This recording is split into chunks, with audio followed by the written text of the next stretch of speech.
Graça e paz, igreja, nós glorificamos o nome do Senhor porque mais uma vez nós podemos estudar a sua santa palavra, estudar o livro do Gênesis e temos aprendido lições valiosas, né, semana após semana, através desse livro. Então que Deus, ele continue nos capacitando, nos orientando para que possamos crescer o crescimento que procede dele na nossa caminhada, na nossa jornada espiritual até ali o retorno de Jesus Cristo. Irmãos, eu quero orar com vocês antes de lermos o texto e estudarmos ele. Então, eu convido você nesse momento, na sua casa, curvar sua cabeça e orar ao Senhor. Vamos pedir a Ele sabedoria, vamos pedir a Ele discernimento para que possamos compreender, né, a sua vontade, aquilo que Ele tem revelado para nós. Então, oremos ao Senhor.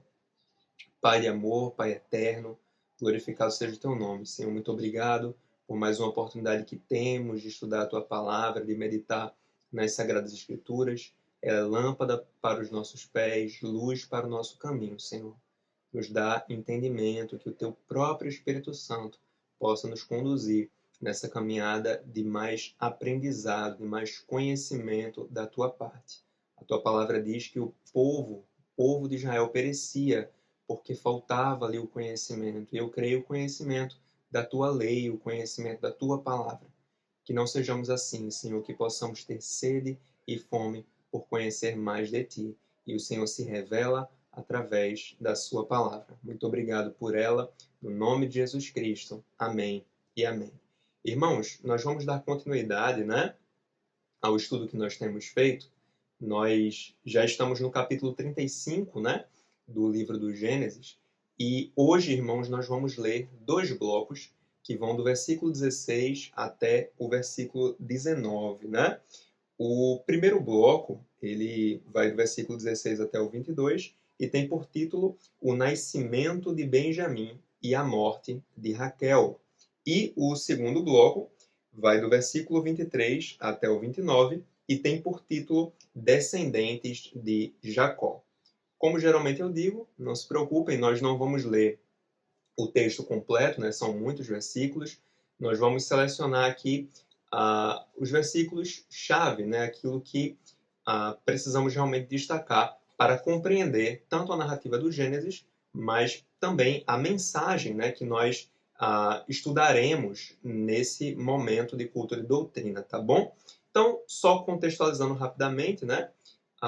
Jacó, ele estava retornando, então, para a Terra Prometida, depois de ter passado um longo tempo, né, ali, vamos dizer assim, num exílio, né, ele foge ali do seu irmão, depois de toda aquela trama, de toda aquela enganação, para obter o direito de primogenitura. Ele passa ali aproximadamente 20 anos, né, ali na casa da sua família, em Padã Arã, ali na casa do seu tio, né, e ali nós sabemos, ele se casa, ele tem filhos, e por aí vai, ele retorna então para a sua terra com posses, ele se reconcilia com o seu irmão, ocorre aquele episódio trágico, né, ali com sua filha Diná, onde ela é violentada, né, ali em Siquém. Nós vimos na semana passada, né, por meio da ministração da diaconisa Simone, o momento em que Jacó ele chega ali em Betel, né, o lugar onde ele teve aquela visão maravilhosa, né, dos anjos de Deus subindo e descendo ali por uma escada, e aqui em Betel, né, ele edifica, né, um altar, ele erege ali uma coluna, né, enfim. Então, o contexto, né, seria basicamente esse. Nós vamos então ler o versículo 16, que basicamente é uma sequência direta, né, daquilo que nós temos visto até aqui, tá bom? Versículo 16 diz assim: partiram de Betel, no caso Jacó e sua família, e havendo ainda pequena distância para chegar a Efrata, deu à luz Raquel um filho, cujo nascimento lhe foi a ela penoso, certo? Então aqui nós temos a continuidade dessa jornada, né? Jacó, ele chegou em Betel com a sua família, mas ele não se estabeleceu ali por muito tempo. Ele estava agora caminhando, né, ali seguindo a sua jornada. E ele se aproximava de uma cidade chamada Efrata, quando, como nós lemos, Raquel, né, uma de suas mulheres, a sua segunda esposa, ela deu então à luz, né? Ela ali estava grávida e ela então deu à luz ali, né, nas proximidades de Efrata. Interessante, irmãos, aqui é mais um parêntese, tá bom? Esse nascimento, né, esse parto, ele é uma resposta de oração, né? Não sei quantos se lembram, mas em Gênesis capítulo 30, do versículo 23 até o 24, Raquel, depois de ter concebido José, né, está escrito o seguinte: ela concebeu, deu à luz um filho e disse: Deus me tirou o meu vexame.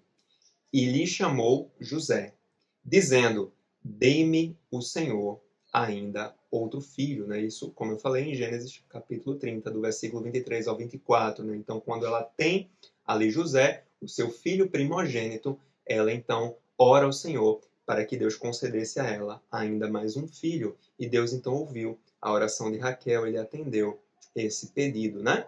Versículo 17 diz assim: Em meio às dores do parto, disse-lhe a parteira: Não temas, pois ainda terás este filho. Então, em meio a esse parto que foi muito penoso para Raquel, nós percebemos que essa parteira, né, ela tenta consolar Raquel.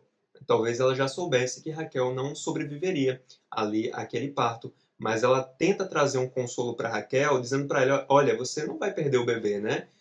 Você ainda vai ter esse filho. Basicamente, ela tenta encorajar, consolar Raquel dessa maneira. E aí vem o próximo versículo, né, que seria o versículo 18, diz assim: Ao sair-lhe a alma, porque morreu, deu-lhe o nome de Benoni, mas seu pai lhe chamou Benjamim. Então, quando ali Raquel ela estava nos seus últimos suspiros, ela ainda teve tempo, né, ali de batizar, né, dar um nome ali para o seu filho, né, o seu segundo filho, e ela o chamou de Benoni, que basicamente significaria filho da minha dor, né? Então, assim, bem conveniente, né? Ali com o contexto em que esse menino foi gerado, né? Não só causou dores ali a Raquel, mas também foi a causa, né, da sua morte, aquele parto. Então, basicamente seria isso, né? Tudo indica que o significado desse nome de Benoni seria filho da minha dor. Porém, Jacó, ele muda o nome do seu filho e após a morte de Raquel, e ele o chama de Benjamim, que basicamente significaria filho da mão direita, né?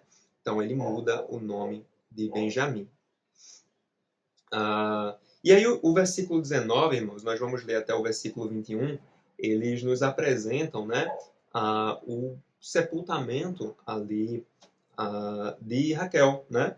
A partir do versículo 19 diz assim: Assim morreu Raquel e foi sepultada no caminho de Efrata, que é Belém, né? Então aqui fica essa informação, essa cidade chamada Efrata, ela também, né, seria conhecida como Belém, né? Esse nome provavelmente mudaria. E aí, olha, sobre a sepultura de Raquel, levantou Jacó uma coluna, que existe até ao dia de hoje. Então, partiu Israel e armou a sua tenda além da torre de Éder. E aí, igreja, depois do sepultamento de Raquel, mais uma tragédia acometeu então a família de Jacó. E quando eu falo mais uma tragédia, eu não me refiro a apenas, né, entre aspas, a morte de Raquel, que havia acontecido recentemente, né, olhando para o texto. Mas eu me refiro também ao episódio que eu até mencionei na contextualização, que foi ali o estupro de Diná, a filha de Jacó. Então, após aquele evento, aquele episódio tão trágico, né, onde a filha dele ela foi ali estuprada, violentada, nós vemos aqui mais uma tragédia ocorrendo no núcleo familiar de Jacó e uma tragédia também de cunho sexual, né? Nós vemos aqui no versículo 22 o seguinte: E aconteceu que, habitando Israel naquela terra, né, no caso ali na proximidade da torre de Éder, foi Ruben, que seria ali o seu filho, né, o seu filho primogênito, e se deitou com Bila, concubina de seu pai, e Israel o soube. Eram 12 os filhos de Israel. Então, aqui, né, como eu disse, Rubem seria o filho primogênito ali de Jacó, filho de Lia, e ali ele se deita, né, ele se relaciona sexualmente com Bila, que seria a serva de Raquel e uma das concubinas ali do seu pai, né? Então, o texto não deixa claro se isso aqui foi um relacionamento consensual, né, ou não, né? Isso não fica muito claro. Mas podemos supor, né, que Rubem ele foi movido não só pela luxúria, né, pelo desejo sexual, mas também talvez ele tenha sido movido para confrontar ali com esse ato a autoridade do seu pai, né? Nós sabemos que isso era uma prática comum ali no Antigo Oriente, né? Que quando alguém queria subjugar outro, tomava ali as suas mulheres. Então, geralmente, quando uma cidade, um reino era conquistado por outro rei, as mulheres do rei conquistado eram levadas para o rei conquistador e ele ali se relacionava com elas como uma forma de ali mostrar que ele havia subjugado aquele outro rei, né? Podemos lembrar do exemplo clássico, né? Ali que aconteceu com Davi, onde seu filho Absalão, depois de tomar ali o reino dele, usurpar o reino do seu pai, ele se relaciona então com as suas concubinas. Então era uma forma ali de contestar a autoridade ali de uma outra figura, né? No caso aqui, provavelmente Rubem ele tentou confrontar a autoridade do seu pai e, pelo menos no texto bíblico, nós percebemos Jacó, né, sendo omisso. Diz que ele soube disso. No versículo 22 diz que ele tomou conhecimento, ele soube que isso aconteceu, mas nós não vemos nenhuma postura, nenhuma atitude por parte de Jacó, né? E isso não é a primeira vez que ocorre, né? No caso do estupro de Diná, nós vemos também ali Jacó bem omisso, né, em meio ali àquela situação toda. Os filhos dele, né, ali Levi e Simeão, têm mais atitude do que ali o próprio pai. Não que a atitude deles tenha sido correta, né? Eles foram ali violentos e tudo mais, mas Jacó ele fica muito omisso em meio àquela situação e aparentemente aqui também foi o caso, né? Porém, embora Jacó, pelo texto, né, nesse contexto aqui, tenha demonstrado certa omissão, não tenha se pronunciado, disciplinado seu filho, nós podemos concluir que Rubem ele foi sim disciplinado, de certa forma, porque Rubem ele perde, por conta desse episódio, o seu direito de primogenitura. Isso lá no final, né, do livro do Gênesis. Em Gênesis capítulo 49, do versículo 3 ao 4, o próprio Jacó, né, ele vai declarar o seguinte: Rubem, tu és meu primogênito, minha força e as primícias do meu vigor, o mais excelente em altivez e o mais excelente em poder. E aí ele completa: impetuoso como a água, não serás o mais excelente, porque subiste ao leito de teu pai e o profanaste, subiste à minha cama. Isso, logicamente, é uma referência a esse episódio onde Rubem se relacionou então com a concubina do seu pai, tá bom? E aí, igreja, os versículos seguintes, eles se dedicam a meio que listar, né, ali os 12 filhos de Jacó, né? E aqui um detalhe, né? Essa lista ela já foi feita em outro momento, ali quando eles nasceram na terra de Padã Arã, mas ainda faltava um filho, né? Benjamim, ele não havia nascido ainda, né? Ele nasceu nesse retorno para a terra de Canaã, nessa jornada, né, para a terra de Canaã, ali naquele território. Então, aquela lista, né, que foi ali registrada em Padã Arã, basicamente ela estava incompleta, ainda faltava um dos filhos, né, para completar as 12 tribos, né? E aqui, logicamente, vão ser mencionados apenas os filhos homens, né? Diná, ela não é mencionada aqui, e se Jacó teve outras filhas, também não há menção delas, né? a menção é para os 12 filhos homens, que ali seriam ali os patriarcas das 12 tribos, né? Podemos dizer assim. E aí o texto menciona primeiro, né, os filhos de Lia, que seria a primeira esposa de Jacó, Rúben, Simeão, Levi, Judá e Issacar. Né? Lia teve 5 filhos. Na verdade 6, né? Teve Zebulon também. E aí depois os filhos de Raquel, que seriam José e Benjamim. Os filhos de Bila, que seriam Dan e Naphtali, né? Bila que seria ali uma das concubinas ali de Jacó. E também os filhos de Zilpa, que seria sua outra concubina, que seriam Gade e Assé. Tá bom? Então, totalizando 12 filhos homens, as 12 tribos de Israel. Finalizando a leitura, do versículo 27 até o 29, o texto nos diz assim: Veio Jacó a Isaque, seu pai, a Manre, a Kiriat Arba, que é Hebron, onde peregrinaram Abraão e Isaque. Foram os dias de Isaque 180 anos. Velho e farto de dias, expirou Isaque e morreu, sendo recolhido ao seu povo. E Esaú e Jacó, seus filhos, o sepultaram. Tá bom? Então aqui, finalmente, nós vemos o registro, né, do reencontro entre Jacó e Isaac. Né? Muito pouco é registrado, né, sobre esse momento. É apenas mencionado que eles se reencontraram. Né?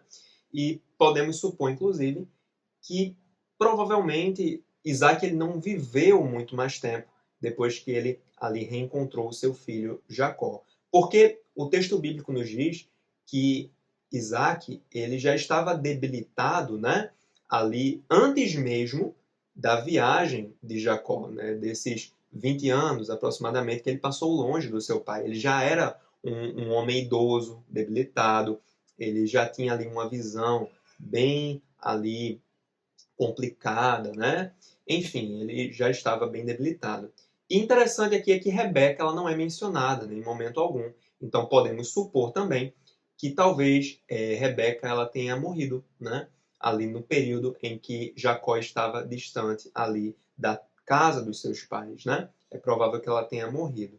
E aqui nós podemos concluir que Jacó, nesse período que ele ficou distante da sua terra, ele acabou ali tendo um prejuízo. Né? Ele perdeu a velhice dos seus pais, talvez tenha até perdido a oportunidade de reencontrar a sua mãe. Né? E, de acordo com Gênesis capítulo 49, do versículo 30 ao 31, Isaac ele foi sepultado na caverna de Macpela, onde foram sepultados também ali Abraão e Sara, né? E, enfim, basicamente seria isso. Inclusive, é bem semelhante, né, o que acontece aqui nesse texto, o sepultamento de Isaac, né, com o sepultamento de ali Abraão, onde os 2 filhos de Abraão, né, Isaac e Ismael, eles também ali juntos, né, embora tivessem as suas diferenças, eles juntos ali sepultam o pai. Aqui nós vemos esses 2 irmãos também, que haviam tido diferenças, mas haviam se reconciliado e se juntaram ali para sepultar o pai. Eu quero apresentar para vocês uma aplicação com base no que nós vimos aqui. E a aplicação, irmãos, ela é a seguinte: haverá percalços na nossa jornada. É isso. Nós isolamos aqui uma pequena parcela da jornada de Jacó. E nós vimos quantos percalços ele enfrentou. A mulher que ele amava, ela morreu no parto. O filho primogênito cometeu um incesto. O filho de Jacó se relacionou com uma de suas mulheres, como nós vimos. O pai dele, né, no caso Isaac, o pai de Jacó, morreu. Então, assim, em poucos versículos, num trecho apenas de sua jornada, nós vimos uma subsequente ali tragédia na vida de Jacó e, consequentemente, da sua família, né, que também ali era afetada, né, que sofria ali, como se diz, por tabela, né? E, igreja, nós sabemos, Cristo, quando ele veio a este mundo e nos apresentou o caminho, né? Ele mesmo se apresenta como sendo o caminho, ninguém vai ao Pai senão por ele. Nós que fomos redimidos e passamos a trilhar esse caminho, passamos a seguir, né, os passos de Cristo, a imitá-lo, a sermos seus discípulos, nós trilhamos esse caminho, nós fazemos uma jornada até a nova Canaã, até a nova Jerusalém. Nós temos feito uma jornada também à semelhança de Jacó. Nós também somos peregrinos nessa terra. Essa terra, ela não nos pertence, nós somos peregrinos. A nossa terra, a nossa pátria, ela está nos céus. Mas o Mestre, Jesus Cristo, ele sempre foi muito transparente com os seus discípulos. Ele disse, um versículo que nós conhecemos muito bem, João 16:33, no mundo passais por aflições, mas tende bom ânimo, eu venci o mundo. E a própria palavra do Senhor, ela nos orienta a sermos resilientes. Romanos, capítulo 5, do versículo 3 ao 4, o apóstolo Paulo, ele vai orientar a igreja em Roma e ele diz, e não somente isto, mas também nos gloriamos nas próprias tribulações, sabendo que a tribulação produz perseverança, e a perseverança, experiência, e a experiência, esperança. E em Tiago, capítulo 1, do versículo 2 ao 4, Tiago ele também vai orientar, ele vai ali ensinar a igreja, e ele diz, meus irmãos, tende por motivo de toda alegria o passardes por várias provações, sabendo que a provação da vossa fé, uma vez confirmada, produz perseverança. Ora, a perseverança deve ter ação completa, para que sejais perfeitos e íntegros, em nada deficientes. Então é isso, meus irmãos. Haverá percalços na nossa jornada, é isso. Que Deus ele nos abençoe, que Ele nos ajude a, em meio a tantas dificuldades que nós vivenciamos, em tantos âmbitos da nossa vida, nós possamos entender que a jornada, ela não é o fim, né? Estamos apenas de passagem aqui. O fim é o nosso destino, a nova Canaã, a eternidade com Jesus Cristo. Enfrentaremos percalços, mas Cristo avisou que seria assim. Mas devemos ter bom ânimo, porque Cristo venceu o mundo e nós venceremos com Ele. Então, que Deus nos abençoe e que Ele aplique em nós a sua santa e poderosa palavra, irmãos. Paz.